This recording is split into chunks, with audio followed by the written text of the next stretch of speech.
नमस्कार दोस्तों। माँ भारती हिंदी मंच यूट्यूब चैनल पे आप सभी साथियों का हार्दिक स्वागत है। और आज इस क्लास में हल करेंगे एचटेट और सीईटी का मॉडल पेपर 18वां। पहले हिंदी का पार्ट देखते हैं, उसके बाद थोड़ा सा हरियाणा जीके का करेंगे। तो आइए, पहला प्रश्न हमारे सामने है, कौन सा वर्ण घोष नहीं है? तो देखो कौन सा नहीं है। ए, छ, ए और डे। तो घोष कौन सा नहीं है, घोष कौन से होते हैं, ये कई बार बताया है क्लास में। यानी कि जितने स्वर हैं वो सभी घोष रहेंगे और हर वर्ग का तृतीय चतुर्थ पंचम वर्ण घोष रहेगा। ठीक है ना? तो इसमें कौन सा है? ए क्या है इसमें? ए इसमें स्वर है। छ क्या है? ये घोष नहीं है, घोष है। ए भी स्वर है और डे तृतीय वर्ण है। ठीक है ना? तो ऑप्शन नंबर बी सही हो जाएगा इसका। कौन सा? छ। छ ए घोष वर्ण है। ठीक है ना? तो ऑप्शन नंबर बी है। किस शब्द में री स्वर नहीं है? तो किस में नहीं री स्वर? कृपा में भी री है, कृष्ण में भी री है, दृष्टि में री है, रिवाज में री नहीं है। री स्वर वाला री। ठीक है ना?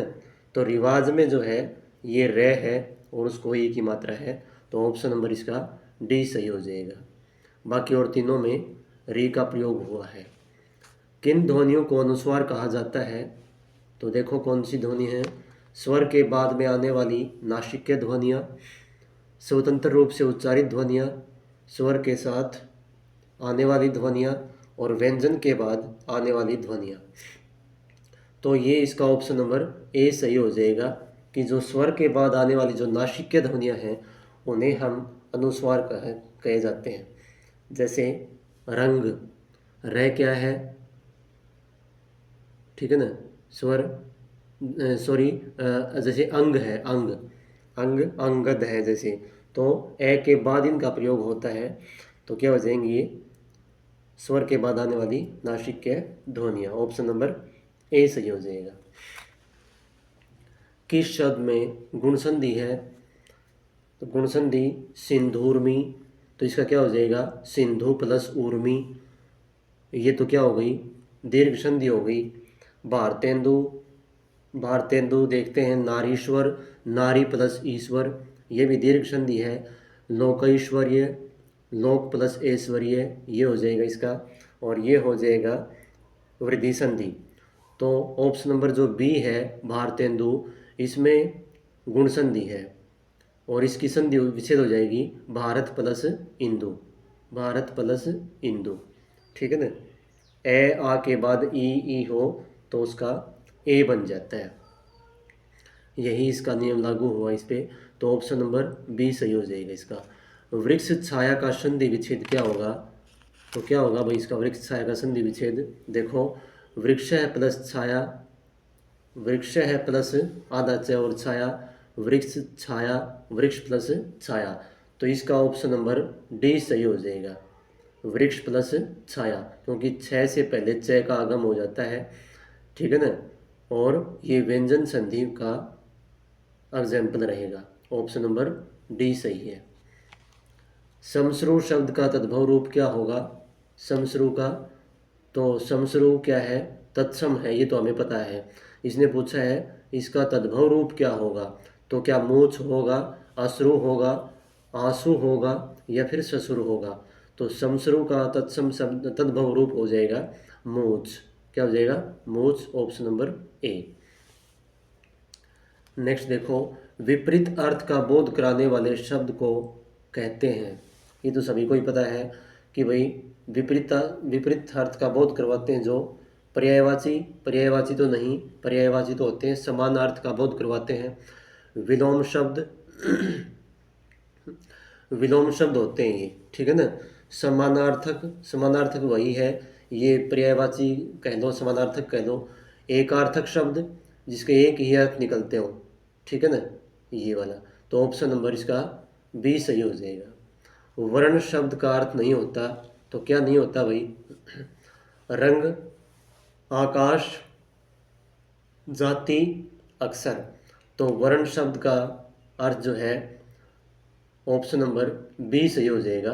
आकाश नहीं होता, रंग भी होता है, जाति भी होता है, अक्षर भी होता है। तो ऑप्शन नंबर बी इसका आंसर है, ये आकाश नहीं होता। कौन सा शब्द कमल का पर्यायवाची नहीं है?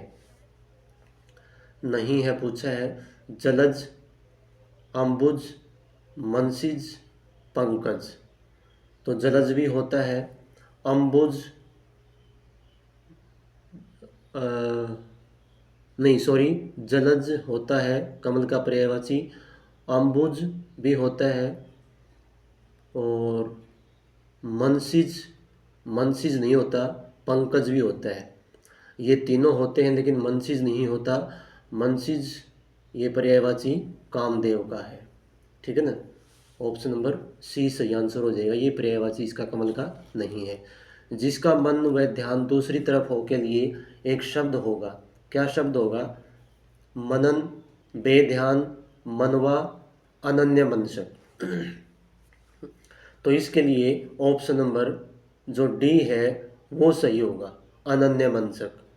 जो जिसका मन दूसरी तरफ हो, यानी कि ध्यान उस बात में नहीं हो, या फिर उदास मन वाला जो होता है वो भी अनन्य मंशक बोलते हैं। अभिधा शब्द शक्ति में खालिस्तान होता है। वाच्यार्थ प्रकट, लक्ष्यार्थ, व्यंग्यार्थक, या फिर विचित्र अर्थ प्रकट होता है। तो कौन सा होता है? देखो, अभिधा शब्द शक्ति से वाच्यार्थ का बोध होता है। ठीक है ना, किसका? वाच्यार्थ का। लक्ष्यार्थ से जो है लक्षणा का होता है। व्यंग्यार्थ से होता है व्यंजना शब्द शक्ति का। शब्द की 3 शक्तियाँ होती हैं, अभिधा, लक्षणा और व्यंजना। ठीक है ना, तो ऑप्शन नंबर ए सही हो जाएगा। नेक्स्ट क्वेश्चन देखो, भाववाचक संज्ञा के अंतर्गत आते हैं, क्या आते हैं भाई? पशु पक्षी आते हैं क्या? गुण दोष आते हैं, दिशाएं आती हैं, या फिर आभूषण आते हैं? तो भाववाचक संज्ञा के अंतर्गत गुण दोष आदि ये आते हैं। ठीक है ना, ऑप्शन नंबर बी सही हो जाएगा। पशु पक्षी जातिवाचक संज्ञा में आ जाएंगे, दिशाएं भी जातिवाचक में आ जाएगी, और आभूषण इसमें आ जाएंगे, द्रव्यवाचक संज्ञा में आ जाएंगे। नेक्स्ट क्वेश्चन देखो क्या है। मदन काली पतलून पहनकर खेलने आया में विशेषण है। तो कौन सा विशेषण होगा वो इसका? देखो, काली, पतलून, मदन और खेलने। तो इसमें जो विशेषण है वो काली हो जाएगा। पतलून क्या है? विशेष्य है। जो विशेष्य की विशेषता बताए वो क्या होगा? विशेषण होता है। मदन कर्ता हो गया, और खेलने क्या हो गया? क्रिया। तो इसका ऑप्शन नंबर ए सही हो जाएगा। वहाँ मोहन के खालिस्तान कोई नहीं था वाक्य में रिक्त स्थान पर प्रयुक्त होगा, क्या होगा? वहाँ मोहन के या होगा, और होगा, अलावा होगा, या अथवा होगा। तो इसमें आ जाएगा आसान सा, ये तो इसमें अलावा आ जाएगा, ऑप्शन नंबर सी। वहाँ मोहन के अलावा कोई भी नहीं था। आगे देखो, हमें सफलता मिलने तक प्रयास करना चाहिए, इस वाक्य में तक है। तो क्या इसमें समुच्चय बोधक, क्रिया विशेषण, संबंध बोधक, या विस्मयादि बोधक? तो क्या हो जाएगा इसमें? तक जो है वो संबंध बोधक अव्यय है। ठीक है ना, ऑप्शन नंबर सी। को और के लिए किस कारक के चिन्ह हैं? संप्रदान के हैं क्या, कर्ण कारक के हैं क्या, आपादान के, या फिर संबोधन कारक के? तो ये को और के लिए किसके हैं? ये संप्रदान कारक के चिन्ह हैं, ऑप्शन नंबर ए। उद्देश्य और विधेय किसके अंग हैं? वाक्य के, रचना के, शब्द या अर्थ के? तो उद्देश्य और विधेय वाक्य के 2 अंग होते हैं। उद्देश्य और विधेय के बगैर वाक्य की हम कल्पना भी नहीं कर सकते। ठीक है ना, ऑप्शन नंबर ए सही हो जाएगा। तेंदुलकर ने 1 ओवर में 5 छक्के लगाए, इस वाक्य में उद्देश्य है। तो क्या उद्देश्य है? तो तेंदुलकर ने, उद्देश्य का मतलब कर्ता, ठीक है ना, और विधेय का मतलब क्या, ये समझो कि क्रिया। तो इसमें छक्के, तेंदुलकर, ओवर या 5। तो इसमें तेंदुलकर जो है वो उद्देश्य है, छक्के हो जाएगा विधेय। ऑप्शन नंबर बी सही है इसमें। विराम चिन्ह का नाम है, देखो ये दे रखा है, ये बिंदु है, फिर नीचे अल्प विराम है। तो क्या नाम है इसका? अर्ध विराम, विराम, अल्प विराम या हंसपद। तो इसका नाम है अर्ध विराम, ऑप्शन नंबर ए हो जाएगा। अल्प विराम अकेला ये कोमा सा होता है बस। हंसपद होता है इस प्रकार से जो चिन्ह है ये, कोई लाइन लिखते समय कोई त्रुटि रह जाए तो ऐसे चिन्ह लगा के उसके ऊपर कोई शब्द लिख देते हैं। नेक्स्ट देखो, किसी कठिन शब्द को स्पष्ट करने के लिए किस विराम चिन्ह का प्रयोग होता है? तो किसका होता है भाई? किसी कठिन शब्द को स्पष्ट करने के लिए विवरण चिन्ह का, निर्देशक का, कोष्ठक का, उपविराम का। तो कठिन शब्द को स्पष्ट करने के लिए कोष्ठक शब्द का प्रयोग होता है, कोष्ठक का। ऑप्शन नंबर सी सही आंसर इसका हो जाएगा। अवसर का लाभ उठाना के लिए उपयुक्त वाक्य है, क्या है? बहती गंगा में हाथ धोना, आकाश पाताल एक करना, फूला न समाना, अंगारों पर पैर रखना। तो क्या हो जाएगा? बहती गंगा में हाथ धोना, ये है इसका आंसर, अवसर का लाभ उठाना। ऑप्शन नंबर ए सही हो जाएगा। आकाश पाताल एक करना, बहुत मेहनत करना कह सकते हो। फूला न समाना, अत्यधिक खुश होना। अंगारों पर पैर रखना, इसका क्या हो जाएगा? इसका हो जाएगा असंभव कार्य करना, ठीक है ना, या साहसिक कार्य करना, साहसिक कार्य करना, ये हो जाएगा अंगारों पर पैर रखना। लेकिन इसका आंसर क्या हो जाएगा? इसका हो जाएगा बहती गंगा में हाथ धोना। नेक्स्ट क्वेश्चन देखो, नेक्स्ट है भाई, बाधा डालना मुहावरे का अर्थ क्या है? पाला पड़ना, रोड अटकाना, बरस पड़ना, दांतों में जीभ होना। तो इसका हो जाएगा बाधा डालना, सभी को ही पता होगा, इसका रोड अटकाना। Option number B. अपना हाथ जगन्नाथ का क्या अर्थ है? तो क्या अर्थ है भाई इसका? मनमानी करना, अपना हाथ पूजनीय होता है, अपने हाथ से काम करना ही उपयुक्त होता है, या अपने हाथ से दान करना। तो ये हो जाएगा ऑप्शन नंबर ए, मनमानी करना, ठीक है ना। आगे देखो, हाँ बस ये इतने ही हिंदी के प्रश्न। अब करते हैं हरियाणा जी के। आगरा शहर किसने स्थापित किया था? तो ये पहला प्रश्न हमारे सामने, अकबर ने, अलाउद्दीन खिलजी ने, सिकंदर लोधी ने या शाहजहां ने। तो आगरा शहर की स्थापना किसने की थी? सिकंदर लोधी ने की थी। भारतीय संविधान के कौन से अनुच्छेद के तहत हरियाणा लोक सेवा आयोग का गठन हुआ था? अनुच्छेद 323 के तहत, अनुच्छेद 315, अनुच्छेद 317, अनुच्छेद 319। तो ये अनुच्छेद 315 के तहत हरियाणा लोक सेवा आयोग का गठन हुआ था। ऑप्शन नंबर बी सही है। हरियाणा सरकार ने किसी पेय या खाद्य पदार्थ के साथ खालिस्तान के मिश्रण पर प्रतिबंध लगाया है? तो किस पर लगाया है? द्रव नाइट्रोजन, एल्यूमिनियम और द्रव हाइड्रोजन और द्रव पेट्रोलियम जेली। तो ये लगाया है द्रव नाइट्रोजन पर, ठीक है ना, द्रव नाइट्रोजन पर, नाइट्रोजन, ठीक है ना। ऑप्शन नंबर ए सही हो जाएगा। विद्वानों के अनुसार हरियाणा किसका अपभ्रंश है? अपभ्रंश का मतलब बिगड़ा हुआ रूप। तो दिल्ली का, हरियाणा, अहिराणा और इनमें से कोई भी नहीं। तो अहिराणा जो शब्द है वो इसका अपभ्रंश है हरियाणा का। इनके अहिराणा पहले था और उससे इसका रूप सुधर कर हरियाणा बना। आगे देखो, हरियाणा में किसानों की शिकायतों का निराकरण किसके द्वारा किया जाएगा? किसान महापंचायत द्वारा, ग्राम पंचायत द्वारा, राज्य सरकार द्वारा, या फिर इनमें से कोई भी नहीं। तो इनका निवारण जो है किसान महापंचायत द्वारा किया जाएगा। हरियाणा का ऐसा जिला जिसमें रेलवे लाइन नहीं है कौन सा है? चरखी दादरी, नूंह, कैथल, इनमें से कोई भी नहीं। तो ये है कौन सा? नूंह, मेवात जो है वहाँ कोई भी रेलवे लाइन नहीं है। टूटते बंधन उपन्यास के लेखक कौन है? तो हेमराज निर्मम, जैमिनी सरसार, बाणभट्ट, संप्रदी। तो इसके लेखक हैं हेमराज निर्मम। काफ़ी फेमस उपन्यास है इनका ये, एक बार पेपर में पूछा भी गया था। तो ऑप्शन नंबर ए सही हो जाएगा।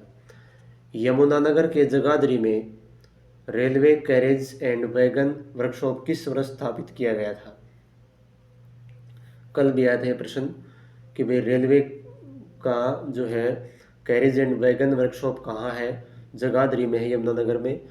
तो यह भी पूछा है कि कब, कौन से वर्ष में किया गया था इसकी स्थापना? तो ये किया गया था, इसकी स्थापना की गई थी 1952 ईस्वी में। Option number C. निम्नलिखित में से कौन सा वैज्ञानिक उपकरणों का सबसे बड़ा उत्पादक है जिस वजह से वह विज्ञान शहर कहलाता है? अंबाला, सोनीपत, यमुनानगर या सिरसा? तो ये अंबाला है जिसको वैज्ञानिक नगरी भी कहा जाता है। वैज्ञानिक उपकरणों का शहर सबसे बड़ा उत्पादक है ये Ambala. Option number A. Next देखो, हरियाणा का कौन सा जिला लोहे पाइपों का सबसे बड़ा उत्पादक है? कुरुक्षेत्र, हिसार, अंबाला, पंचकुला। तो लोहे के पाइपों का सबसे उत्पादक है ज़्यादा हिसार डिस्ट्रिक्ट, ठीक है ना। हिसार जिला जो है लोहे के पाइपों का उत्पादक जिला है। चंडीगढ़ उच्च न्यायालय के भवन का डिज़ाइन किसने तैयार किया था? एडविन ल्यूटियंस, ली कार्बोजियस होता है वैसे ये था, ये इसका नाम पूरा, और लॉरी बेकर, उपयुक्त में से कोई भी नहीं। तो ये थे Le Corbusier. Option number B. France के थे ये, प्रसिद्ध वास्तुकार माने जाते हैं। हरियाणा की 50 मिलीलीटर तक बहने वाली और गैर बारहमासी नदी कौन सी है? इंदौरी, राक्षी, दोहान या चोटांग?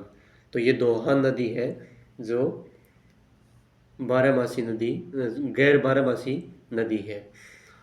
वह नदी जो सोलन जिले में डागसाई नामक स्थान के पास शिवालिक श्रेणी में जन्म लेती है उसका क्या नाम है? मारकंडा, टांगरी, सरस्वती या घग्गर? तो ये घग्गर नदी है, ठीक है ना। Option number D. हरियाणा में पवित्र माने जाने वाली नदियाँ द्रस्वती और खालिस्तान है। तो और कौन कौन सी हैं? गोदावरी, शिवालिक, यमुना या सरस्वती? तो सरस्वती और द्रस्वती ये दोनों ही नदियाँ हरियाणा में पवित्र मानी जाती हैं। ऑप्शन नंबर डी इसका सही हो जाएगा। यमुनानगर से फरीदाबाद तक बहने वाली यमुना नदी बाद प्रवण क्षेत्र का 2 हिस्सों में विभाजित होता है। इसमें निचले हिस्से को क्या कहा जाता है? खादर, दंदली, नेली या फिर शिवालिका? तो ये कहा जाता है खादर। Option number A. क्या कहते हैं? खादर। अरावली पहाड़ी का सबसे ऊंचा क्षेत्र जिसकी ऊंचाई 652 मीटर है कहा जाता है? क्या कहा जाता है? करनाल पहाड़ियाँ, डोसी पहाड़ियाँ, सिरसा पहाड़ियाँ या फिर हिसार पहाड़ियाँ? तो इन्हें कहा जाता है डोसी पहाड़ियाँ। हरियाणा में चिश्ती संप्रदाय की स्थापना किसके द्वारा की गई थी? तो बू अली शहर शाह कलंदर, शेख फरीदुद्दीन शकरगंज, अल्ताफ़ हुसैन और या फिर इब्राहिम अबीदुल्ला? तो इसकी स्थापना की गई थी चिश्ती संप्रदाय की शेख फरीदुद्दीन शकरगंज द्वारा। ऑप्शन नंबर बी सही हो जाएगा। नेक्स्ट देखो, चिश्ती संप्रदाय के प्रमुख सूफी संत अबू अली शाह कलंदर ने प्रदेश में किस स्थान को अपनी साधना का प्रमुख केंद्र बनाया था? पानीपत को, करनाल, सोनीपत या फिर गुरुग्राम? तो ये पानीपत को इन्होंने अपनी साधना का प्रमुख केंद्र बनाया था। नेक्स्ट क्वेश्चन क्या है? सूफी संत अल्ताफ हुसैन अली की दरगाह हरियाणा में कहाँ है? तो झज्जर में है क्या, रेवाड़ी में, पानीपत में है क्या, या फिर रोहतक में? तो इनकी दरगाह स्थित है पानीपत में, ऑप्शन नंबर सी। पानीपत की किस दरगाह पर श्रद्धालुओं द्वारा माथा टेकने पर ही अजमेर के ख्वाजा को उसे पूरा होता है, ऐसी धारणा है? तो देखो कौन सा है ये? ख्वाजा शमसुद्दीन मखदूम जलालुद्दीन की दरगाह, शेख उस्मान जिंदा पीर की दरगाह, गौस अली शाह कलंदर की दरगाह, बो अली शाह कलंदर की दरगाह? तो ये है बो अली शाह कलंदर की दरगाह, ऑप्शन नंबर डी। जगाधरी से किस शासक की सोने की मुद्रा प्राप्त हुई है? सोने की मुद्रा, तो कनिष्क, कुमारगुप्त, पुष्यमित्र शुंग या फिर समुद्रगुप्त? तो ये समुद्रगुप्त, ऑप्शन नंबर डी सही हो जाएगा इसका। हरियाणा में पुरातात्विक अन्वेषण सर्वप्रथम किसने आरंभ किया था? जॉन सर ने, अलेक्जेंडर कनिंघम ने, लॉर्ड मुनरो या फिर जॉन मार्शल? तो ये थे Alexander Cunningham, option number B. Haryana में नबिया का काल किस वर्ष पड़ा था? 1830-31 में, 1831-32 में, 1832-33 में या फिर 1833-34 में? तो ये पड़ा था 1833-34 में। नबिया का काल बहुत भयंकर काल बताते हैं इसको। हरियाणा में कॉलेजों की संख्या कितनी है? 654, 250, 305 या 410? तो हरियाणा में कॉलेजों की संख्या 654 है। 23 अक्टूबर 1857 को लाल किले के सामने किसको फांसी पर लटका दिया गया था? अब्दुल रहमान खां को, मुनीर बेग को, शमद खां को या गुलाम खां को? तो ये लटका दिए गए थे अब्दुल रहमान खां को, ऑप्शन नंबर ए सही है। तो दोस्तों ये आज की क्लास थी जिसमें हिंदी और हरियाणा जीके का पार्ट था। उम्मीद करता हूँ कि कुछ न कुछ यहाँ से आपको सीखने को मिल रहा होगा। हो सकता है इनमें से बहुत सारे प्रश्न पेपर में आए। तो अपने साथियों को क्लास को शेयर किया करो। मिलते हैं जल्द ही नेक्स्ट क्लास में। धन्यवाद। जय हिंद, जय भारत।